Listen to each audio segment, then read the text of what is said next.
சிவராத்திரியில் என்னென்ன பூஜை நடக்கும்? இப்போ சிவராத்திரிக்கு நான் ஒரு கோயிலுக்கு போனால் நான் என்னென்ன பண்ணணும் சார்? புரியுற மாதிரி கொஞ்சம் சிம்பிளாக சொல்லுங்கள் சார். யாரோ என்னென்னமோ சொல்கிறாங்க அப்படின்னா, சிவராத்திரியில் சிவ திருத்தலங்களில் 4 கால பூஜை நடைபெறுங்க. முதல் காலம், 2ஆம் காலம், 3ஆம் காலம், 4ஆம் காலம். முதல் கால பூஜை பிரம்மதேவர் சிவபெருமான வழிபாடு பண்ணதா கருதப்படுது.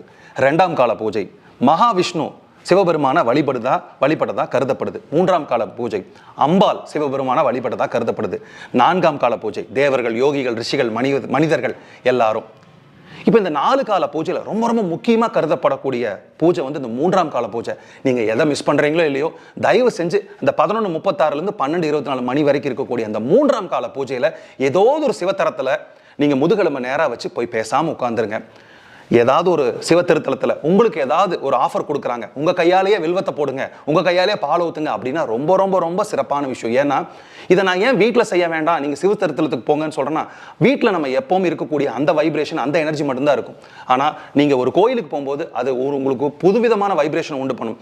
எஸ்பெஷலி இந்த மகாநிஷி காலத்தில் நீங்கள் அந்த திருக்கோயில்களில் இருந்து இந்த விஷயங்களை பண்ணும்போது உங்களோட சக்தி, ஆன்ம பலம் அதிகரிக்கும். அதனால தான் பிரம்மஸ்ரீ தவத்திரு திருச்சிட்டம்பல சாது சித்தர் தபோவனத்தில் உங்களுக்கு அந்த 4 கால பூஜைகளை உங்க கையாலே மலரபிஷேகம், உங்க கையாலே பாலாபிஷேகம், சாதனா, ஒரு கர்மாவை குறைக்கக்கூடிய சாதனா, இந்த மாதிரி எல்லா விஷயம் நடக்குது.